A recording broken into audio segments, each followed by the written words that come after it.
préparés pour cela, donc ils ne pourront pas s'exprimer. Nous avons prévu une autre intervention de quelque sens-là. Mais en attendant, pour être sûr que tout le monde serait là et qu'il n'y aurait pas d'empêchement, parce que, donc, je pense ici que toutes les interventions vont... Alors, l'autre intervenant, en effet, certains penseraient qu'il s'agit d'opposer. L'objectif de cette conférence n'est pas celui-là. Parce que toutes ces parties prenantes œuvrent en RDC jusqu'en 2100, en 2200 ou en 2000 combien? Parce que pour combien d'années? Et la transformation locale, comprenez bien ce sujet. De l'État, je pense que même Popol sera capable de dire quelque chose qui est important. Maintenant, c'est le projet de lithium de Mali. Perspective d'exploitation. Entreprise minière qui est représentée, deuxième personne en partant de droite à gauche, qui aurait souhaité que ça soit le ministère du portefeuille, soit le ministère de l'Industrie et des petites parties. Les intervenants. Le premier va parler du rôle du lithium dans la transition énergétique.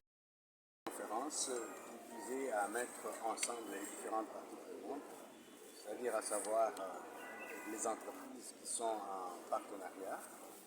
Nous avons là la Cominière, qui est l'entreprise de l'État. Nous avons AVZ, qui est son partenaire dans l'entreprise DATCOM, l'entreprise commune DATCOM. Mais aussi nous avons pris un expert qui a tablé sur le rôle du lithium, mais aussi la touché au cobalt, pour la transition énergétique. L'idée, c'était de pouvoir faire comprendre à l'opinion quelle est l'importance de ce minerai, qu'est le lithium, qui n'est pas encore exploité, mais qui est important à côté du cobalt pour la transition énergétique, c'est-à-dire la suppression des énergies fossiles, notamment les hydrocarbures, qui polluent et qui sont à la base du réchauffement de la planète, par des énergies qui sont vertes ou propres, comme celles qu'on aurait à partir des véhicules qui utilisent les batteries, donc les véhicules électriques qui utilisent les batteries. Et donc ces batteries qui ont besoin notamment du lithium et du cobalt pour avoir une plus grande capacité de stockage de l'énergie et ne pas polluer. Maintenant, à l'issue de cette conférence, j'ai l'impression que le résultat est atteint parce que, à voir les questions et les interventions, les quelques, les participants ont compris les enjeux autour de cette question d'exploitation du lithium. J'ai vu aussi que les intervenants ont été à la hauteur de leur tâche et que pour le moment, ce qui reste, c'est de pouvoir accélérer le processus pour que l'exploitation du lithium commence, pour l'intérêt des différentes parties prenantes, en commençant par les populations, le pays et les entreprises en partenariat, mais aussi au bénéfice de l'humanité et de la planète. Il y a déjà un projet type qui a été présenté et souvent la société civile a toujours dénoncé la mauvaise négociation. Est-ce que le projet qui a été présenté est à même de relever le défi? Nous avons l'impression que quelque part, ce serait parmi les éléments qui retarderaient le début du projet, mais il faut savoir qu'au départ, si l'entreprise de l'État dit qu'elle n'a pas plus de 30% de part sociale dans ce partenariat, c'est que quelque part, il y a un problème de négociation. Si l'entreprise de l'État a pu céder quelque part, c'est qu'il est bon de savoir pourquoi il a cédé, dans quelles conditions, et que maintenant, si le projet est lancé dans la construction, il faut qu'on sache comment économiquement le pays va profiter, socialement et aussi d'une manière sur le plan environnemental. C'est ce qu'il faudrait qu'on fasse pour pouvoir bénéficier du lithium pour éviter que les quelques difficultés qu'on a eues pour le cobalt, que nous ne contrôlons pas assez, ne puissent arriver pour le lithium aussi. Et l'Église, c'est justement de pouvoir rapprocher les différentes parties prenantes afin d'accélérer le processus pour le bien de tout le monde. Et donc, le plaidoyer va continuer dans ce sens-là, auprès du gouvernement, auprès des entreprises, pour que le projet commence en tenant compte des différents intérêts.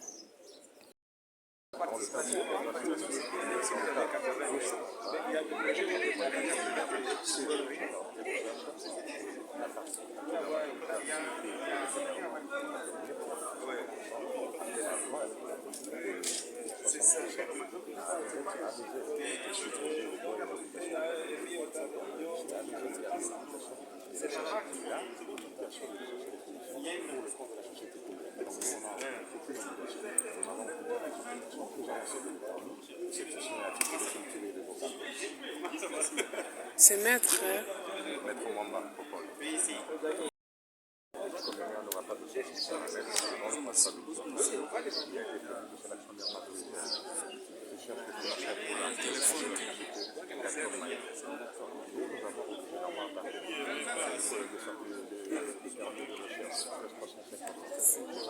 malheureusement.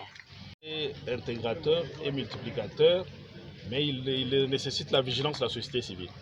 C'est là que je félicite notamment l'Église catholique d'avoir pris cette initiative. C'est un projet qui doit être suivi, surtout par la société civile. Parce que l'État, c'est un fait, il va donner toutes les autorisations, il va percevoir ces taxes. Mais pour vraiment que la population en bénéficie, la société civile doit rester vigilante parce qu'il me semble qu'il y a encore beaucoup à corriger. Il y a encore beaucoup à corriger. En 2 mots. Ce qui intéresse la population de Manono ou de tout le pays, c'est de voir finalement ces lithiums, comme l'ont dit les organisateurs, servir de transition énergétique pour le monde entier. Et c'est intéressant de voir que c'est le Congo, encore notre pays, qui a les gisements le plus important au monde de ce lithium. On parle déjà des batteries, n'est-ce pas, électriques, des véhicules électriques. J'ai même vu un avion électrique voler. Mais dans notre pays, je ne sais pas où est-ce qu'on en est. Serons-nous toujours les fournisseurs des matières premières au monde entier sans que nous-mêmes nous ne puissions penser à pouvoir passer de l'énergie, n'est-ce pas, fossile à l'énergie verte ou l'énergie écologique qui va permettre justement à notre pays de ne pas subir les chocs du changement climatique. Voilà pourquoi les élus du territoire de Manono, les chefs coutumiers, mais l'Église aussi, nous a délégués pour participer à cette conférence pour dire qu'ils sont contents de la solidarité de l'ensemble de la RDC, toutes les 26 provinces qui se sont retrouvées aujourd'hui autour de l'Église pour réfléchir, n'est-ce pas, sur une gestion intelligente, n'est-ce pas, de cette ressource qui est épuisable. On a parlé de 30 ans, 80 ans, mais un jour, cette ressource va s'épuiser, mais est-ce que la population congolaise pourra en bénéficier? C'est vraiment l'intérêt de ce lithium. Nous ne devons pas seulement être fiers chaque fois de dire nous sommes les premiers producteurs de ceci, nous sommes les premiers qui avons, n'est-ce pas, des réserves. Le premier, mais je crois que le plus important, c'est l'impact environnemental et social, mais aussi c'est la responsabilité sociale d'entreprise. Ça signifie ceux qui sont chargés, les entreprises qui sont chargées de pouvoir exploiter, qui ne s'entendent pas, vous l'avez suivi. Mais est-ce qu'il y aura un bon feedback vis-à-vis de la population par rapport à leur pauvreté? Alors vous avez suivi déjà je suis le président de tous les ressortissants du territoire de Manono vivant à Kinshasa. Directeur des affaires corporatives d'AFCON. Merci. Ici, tout le monde a presque loué l'initiative de réunion. Et en fait, il faut un climat serein des affaires où il y a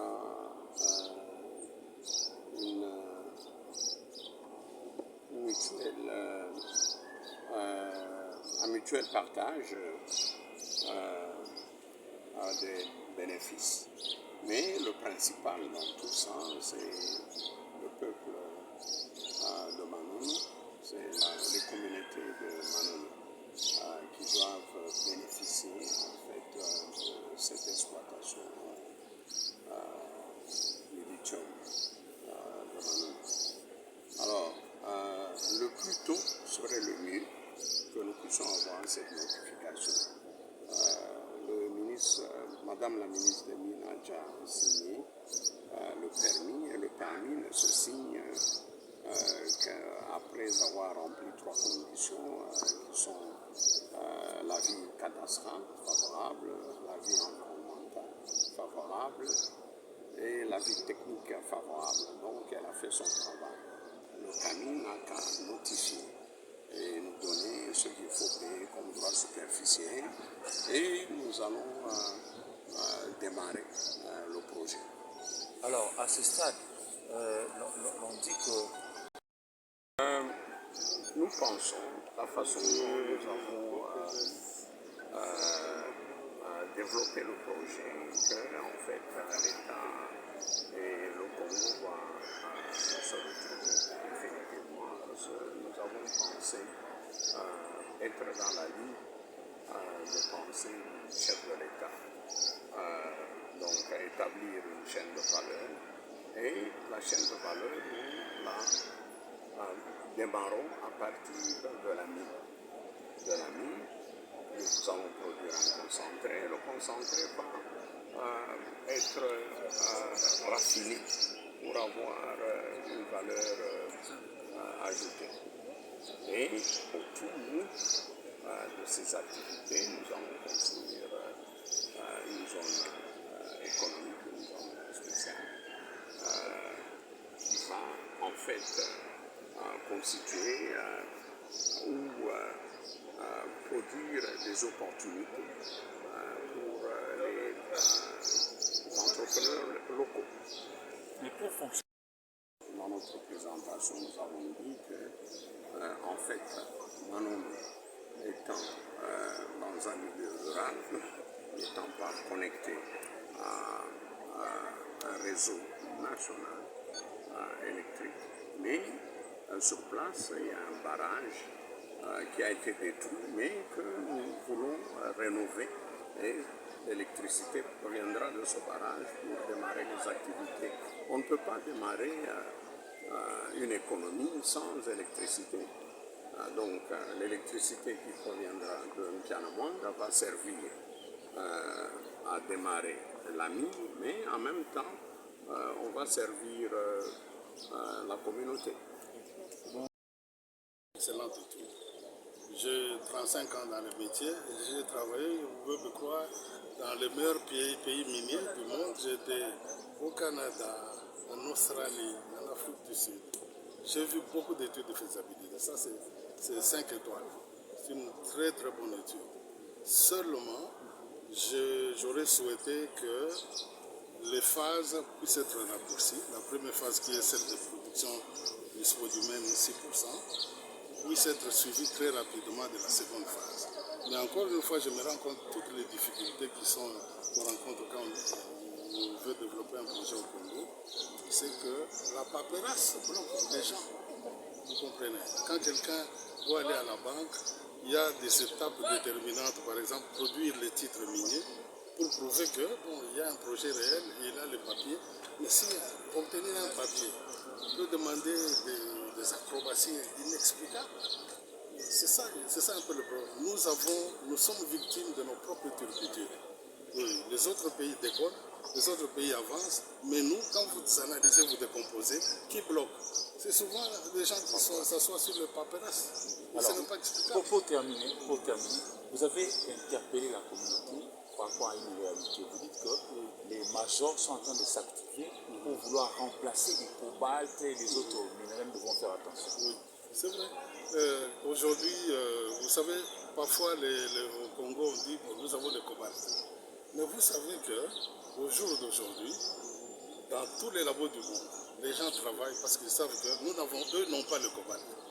Ils travaillent par rapport à ce qu'ils ont, pour que ce qu'ils ont puisse entrer dans la composition des futures batteries. Pour le moment, les batteries qui étaient d'abord en vogue, c'était nickel, manganèse et cobalt. Mais pour le moment, les gens ont développé la batterie LFP, c'est le lithium, le fer et le phosphate.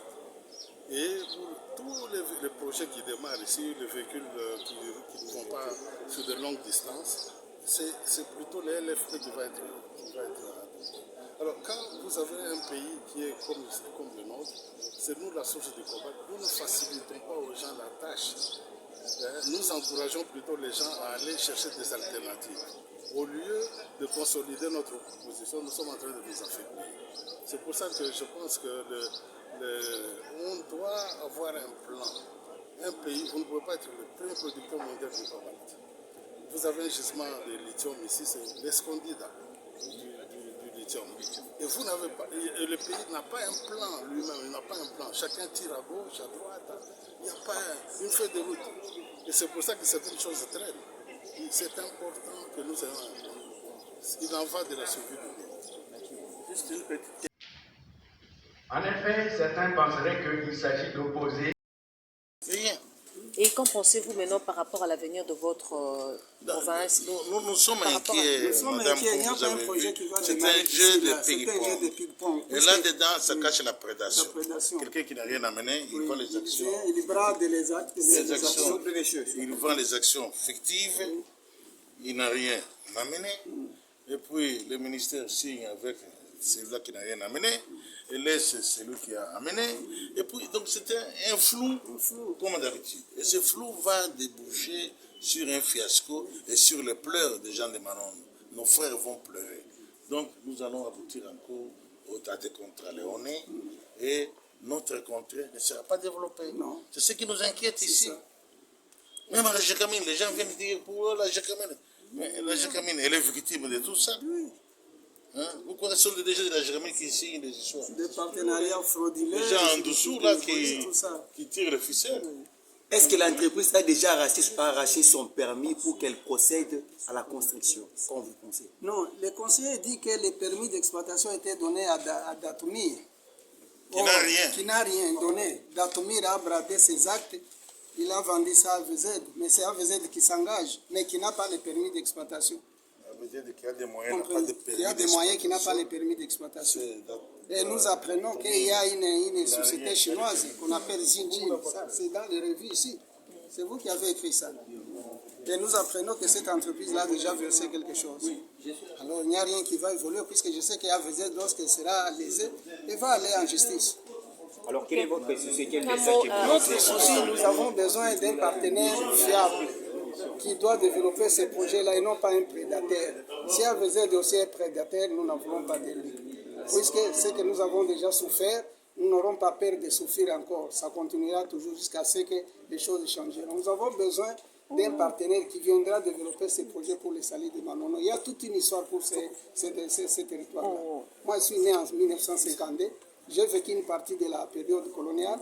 J'ai vécu un peu une partie là, à l'accession à l'indépendance, ainsi de suite, tout ça. Je connais bien l'histoire, j'ai étudié là-bas. J'ai fait mon mémoire de licence en sciences politiques et administratives. C'était sur les territoires de Manon, Jeannet. Alors nous connaissons bien le milieu, nous savons même les gens qui viennent ici, nous sommes des Manon, ainsi de suite. Nous suivons dans des réseaux sociaux, de ceci, de cela, ainsi de suite. Maintenant, nous nous engageons pour nous impliquer, pour que nous puissions éclairer aussi, aider et donner notre contribution à un partenaire fiable qui viendra. L'objectif de cette conférence n'est pas celui-là. Parce que toutes ces parties prenantes œuvrent en RDC.